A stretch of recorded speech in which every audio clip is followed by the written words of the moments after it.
what's up guys, and welcome back to another Real Madrid review. Real Madrid 0, Barcelona 1. A really, you could say, poor result. Obviously losing 1-0 when we were at home for the first game. It's obviously something that you've got to be thinking and going. How are we going to be able to respond? How are we going to go to the Spotify Camp now, which is what it's called nowadays, and then get a result? How are we going to do that? Because we have to win. For Barcelona, they can just sit back for a draw, and that's it. But we have to be winning this game. And look, I said in the last review that I do think that Copa del Rey is going to be a very hard game and a very hard trophy to try to win, because we have got Barcelona in the semi-finals. I think in terms of the trophies we're still in, which is obviously the Liga, 7 points behind Barcelona. We're still going to play them in the Liga, and then we have to hope that Barca drop enough points, which is 4 points, another 4 points on top that if we do beat them, which is a guarantee, by the way, because if we do lose to Barcelona, it's over. It's over. So we have to beat Barca, and then we have to hope that Barca lose a game and then draw another game, right? And even after that, we have to win our own games, plus the goal difference is still with Barcelona.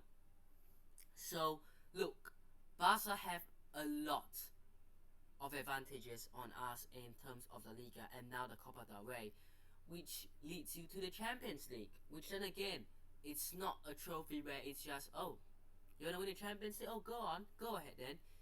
I know we currently have the upper hand against Liverpool 5-2 up, winning and scoring 5 goals against Liverpool at Anfield means that they will have to come to Real Madrid and win by at least 3 goals to bring it into extra time and then try to win it, right? Which, look, I'm not going to say no chance, because Real Madrid last season were that team where people rule out completely. Because Liverpool do have a chance, realistically. If we have a really, really poor start within 5 minutes again, we go 1-0 down, and then after 20 minutes, we go another goal down. It's 2-0 Liverpool. We might not have another one of those Vinny Jr. moments where the goal comes off absolutely nowhere. It might be even worse. It might be 2-0 down at halftime. Liverpool push right for the second half, and then they get it, and then it's 3-0. We have seen it happen before, and I won't be surprised if we see it happen again. But I think with the 5-2 advantage, you can only realistically imagine that Real Madrid will progress, right? And I will probably say that game as we look onto that game, because I'm uploading this, by the way, super sorry that I haven't been uploading, and this is going quite late, but today we've got Betis. Now, I'll talk more about the Liverpool game when we play Betis, because our next game is Liverpool, of course, so I'll give you more of my thoughts on that one. But I think the Copa del Rey is now probably done. I think, we had to get at least a draw out of this game. I thought that, look, if we can get a draw, look, Barca this season have been that side that we just haven't been able to beat. We are smashing teams like Liverpool, and I know Liverpool aren't in the best form, but they are still Liverpool, right? But we are going over to Anfield, we are winning 5-2, and then we can't score a goal against Barcelona at home. It's crazy. It's crazy how times have changed.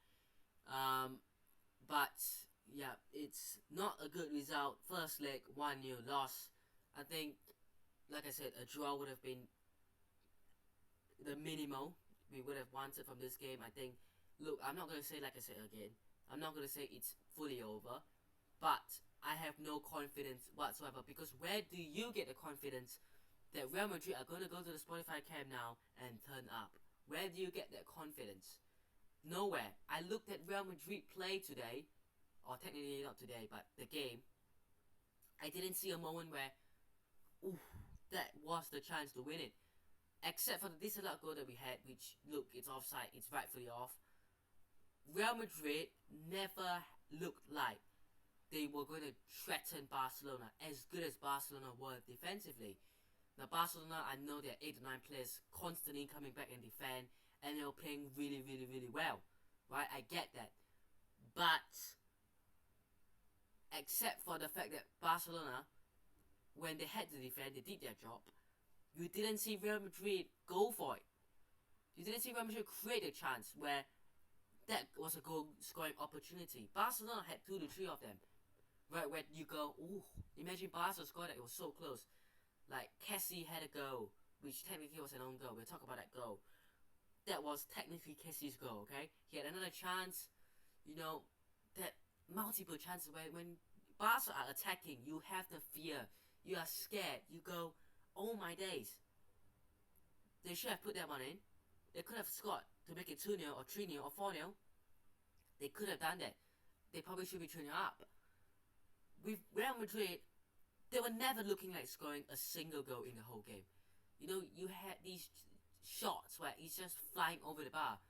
But can you call those chances that you will be putting in? You could do better, but there aren't going to be chances where you score and win the game.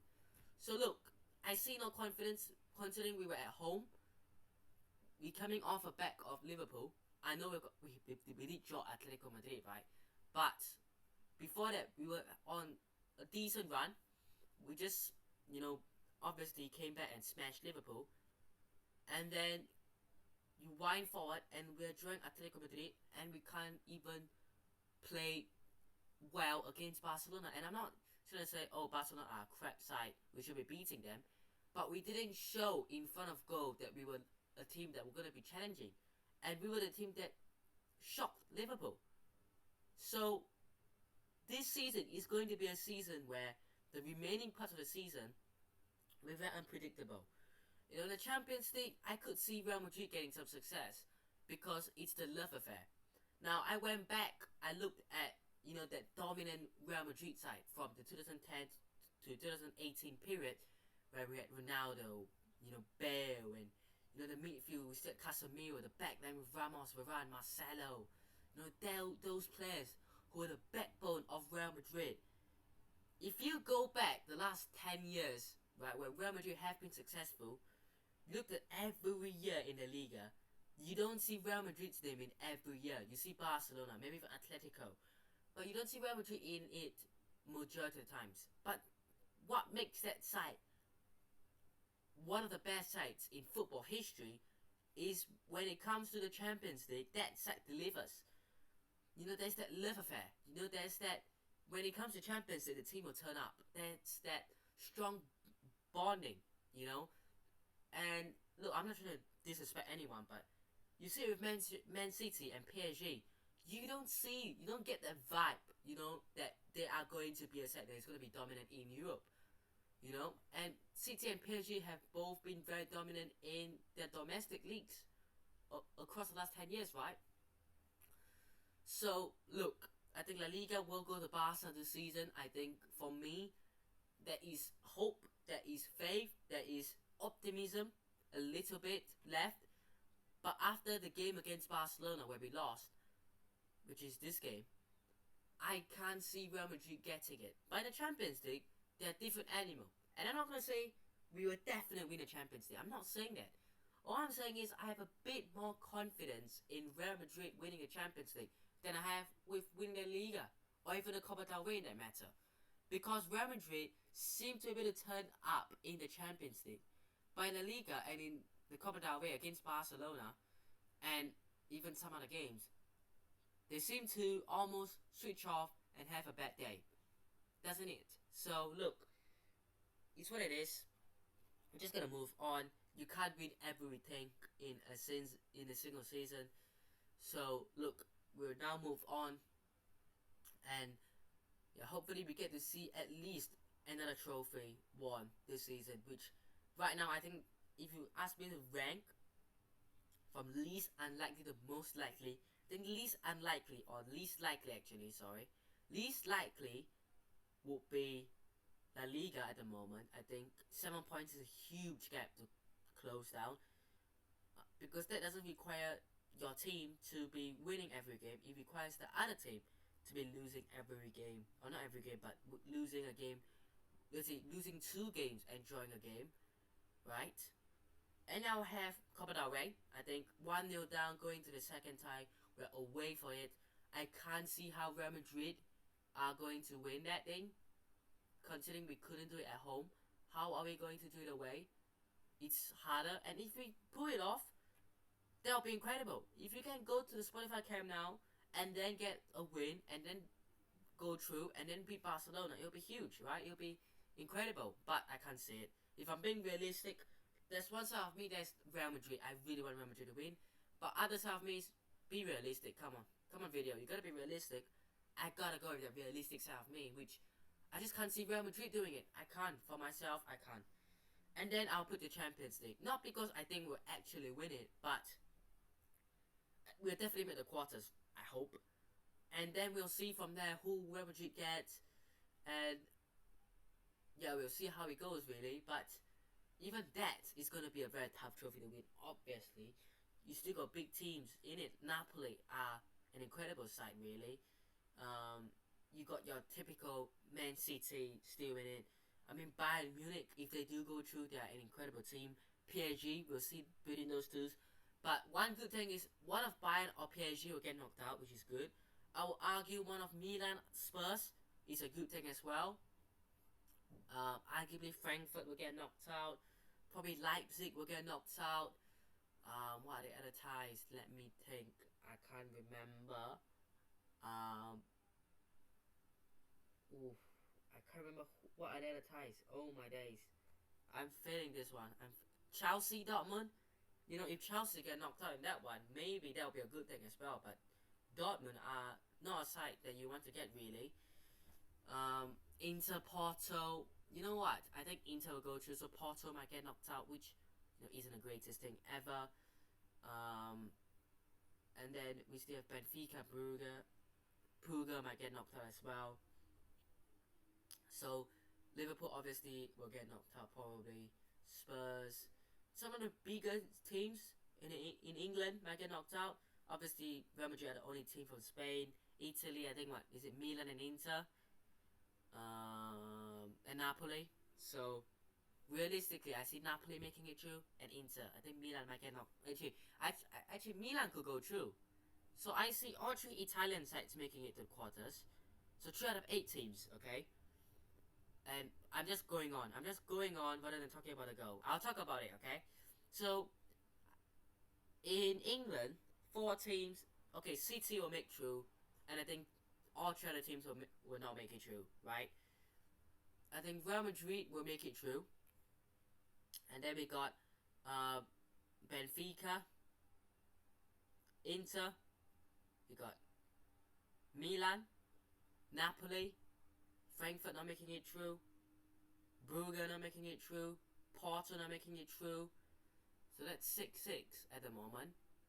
I'm missing 2 matches. Dortmund and Chelsea. Dortmund will make it through, probably. Chelsea will not make it through, and then one last match. What's the last match I'm missing? Bayern. Okay, so Bayern, PSG. Probably Bayern will make it through, and PSG get knocked out. So 3 English teams. Okay, Spurs, Liverpool, Chelsea, Brugge, Porto, PSG, and then I just listed names and I can't remember the names again. Wow, this is shocking, but you get what I'm saying. You get what I'm saying, right? So some bigger teams will get knocked out, but obviously a lot of the bigger teams will make it through as well. So let's talk about the goal. Own goal by Militao. I don't think he could have done anything about it. It's not one of those own goals that's like, why do you do that? He's running back. He's trying to catch up with Cassie. Cassie takes the shot, beaten away by Courtois, and then he just bounces off Militao in. Nacho couldn't clear it out. A goal. It's one of those unfortunate moments that I can't blame Militao for, because he has been arguably the best defender at Real Madrid this season. I really put myself out and say, in terms of consistency, playing really, really well for most of the season, I'll put Militao in there, and I'll say, look, Militao has done really, really well. So for me, Militao is in there. And I'll talk to you about some chances. Benzema obviously scored, like I said, offside, 12 minutes in. Vini Jr. had an attempt, curling attempt, which really forced Ter Stegen to push it away, 57 minutes in. And the last one, Rodrigo, 90th minute in, with a curling effort just wide. Never really testing Ter Stegen, really. So, that's about it. We moved on to Betis, like I say.